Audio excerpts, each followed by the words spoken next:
India पर आ रही इस वक्त समाजवादी पार्टी के राष्ट्रीय अध्यक्ष अखिलेश यादव से जुड़ी हुई बड़ी खबर। आपको बता दें कि समाजवादी पार्टी के राष्ट्रीय अध्यक्ष अखिलेश यादव के भाई के साथ धोखाधड़ी की सूचना की खबर सामने आ रही है, जिसके बाद अखिलेश यादव के भाई ने थाने में मुकदमा दर्ज कराया है। फिलहाल ज्यादा जानकारी के लिए सीधे फोन लाइन से जुड़ चुके हैं इंडिया के editor in chief doctor Pankaj Singh Gaur ji. तो सर बताएं कि अखिलेश यादव के भाई ने कहां मुकदमा दर्ज कराया और कौन सी धोखाधड़ी की जानकारी की खबर सामने आ रही है। देखिए निशांत, आपको बता दें कि समाजवादी पार्टी के संस्थापक मुलायम सिंह यादव के छोटे बेटे और सपा प्रमुख अखिलेश यादव के भाई प्रतीक यादव से जुड़ा हुआ ये मामला है। प्रतीक यादव ने एक रियल एस्टेट कारोबारी और उसके परिवार पर धोखाधड़ी व करीब 4 करोड़ रुपए से ज्यादा की रंगदारी मांगने और पॉक्सो एक्ट में फंसाने की धमकी देने का संगीन आरोप लगाया है। हालांकि अभी जिस पर आरोप लगाया है उनकी तरफ से कोई प्रतिक्रिया नहीं आई है, लेकिन इस सिलसिले में लखनऊ के गौतमपल्ली थाना में एफआईआर दर्ज कराई गई है। प्रतीक यादव बीजेपी नेता व यूपी महिला आयोग की उपाध्यक्ष अपर्णा यादव के पति भी हैं। फिलहाल ये घटना राजनीतिक गलियारों के साथ ही आम जनता के बीच भी चर्चा का विषय बन गई है। आरोप क्या है, जरा ये भी जान लीजिए और किन पर आरोप लगे हैं। जानकारी के मुताबिक प्रतीक यादव ने चिनहट क्षेत्र के पूर्वांचल सिटी निवासी रियल एस्टेट कारोबारी कृष्णानंद पांडे, उनकी पत्नी वंदना पांडे और पिता अशोक पांडे के खिलाफ केस दर्ज कराया है।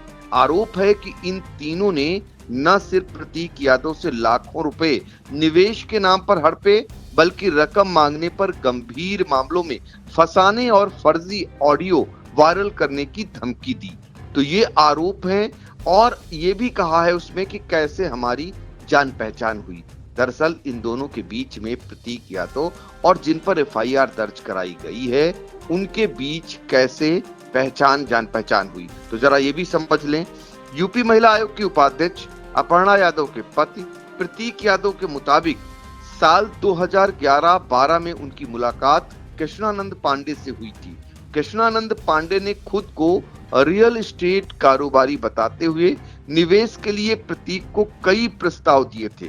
करीब 2-3 साल तक मेलजोल बढ़ाने के बाद 25 मई 2015 को एक कंपनी बनाई गई थी, जिसमें प्रतीक यादव प्रमोटर बने और खुद जो कृष्णानंद पांडे हैं वो निदेशक बन गया था।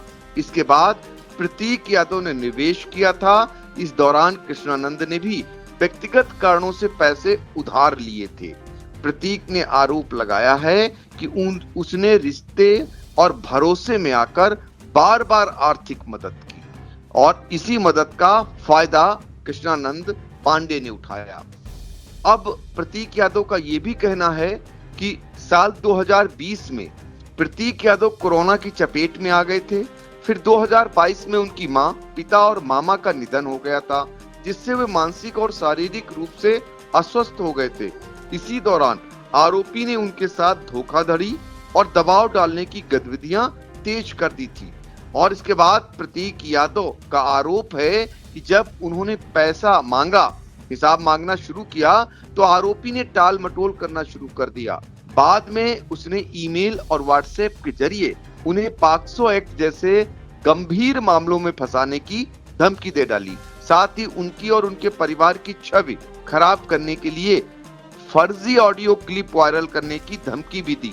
वहीं सबसे चौंकाने वाली बात इस पूरे मामले में जो निकल करके आई कि आरोपी ने प्रतीक यादव से फोन और ईमेल के जरिए 4 करोड़ रुपए से ज्यादा की रंगदारी मांगी। इस मामले में प्रतीक की शिकायत पर ही गौतमपल्ली थाने में ये केस दर्ज किया गया है। तो कुल मिलाकर मुकदमा दर्ज हो गया है।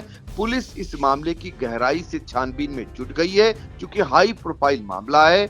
एक उत्तर प्रदेश की एक बड़ी पार्टी के मुखिया के भाई हैं प्रतीक यादव, और आपको बता दें कि प्रतीक यादव की तरफ से एफआईआर दर्ज कराने के बाद आज उत्तर प्रदेश में इस पर तमाम तरीके की बातें सामने आनी शुरू हो गई हैं।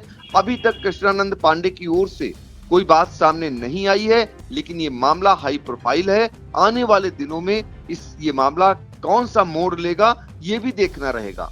बिल्कुल, आने वाले समय में कौन सा ये मामला जो है किस तरह रुख लेता है। फिलहाल आपको बता दें कि राजनीति में काफी चर्चे हैं और इस चलते इसके चलते जो है प्रतीक यादव की तरफ से मुकदमा दर्ज कराया गया लखनऊ के गौतमपल्ली थाने में, और जिसके चलते 308(3), 318(4) और 67 जो सूचना प्रौद्योगिकी संशोधन अधिनियम के धारा 2008 के तहत मुकदमा दर्ज किया गया है। और इसी के चलते अब जो मुकदमा दर्ज हुआ है, पुलिस कह रही है कि जांच पड़ताल करने में जुट गई है। वहीं रियल एस्टेट की कंपनी में इन्वेस्ट किए जाने को लेकर के मामला सामने आ रहा है और कंपनी संचालक द्वारा जो है प्रतीक यादव को पॉस्को एक्ट पे फंसाने की धमकी की बात भी निकलकर सामने आ रही है। फिलहाल इस महत्वपूर्ण जानकारी के लिए सर आपका बहुत बहुत धन्यवाद।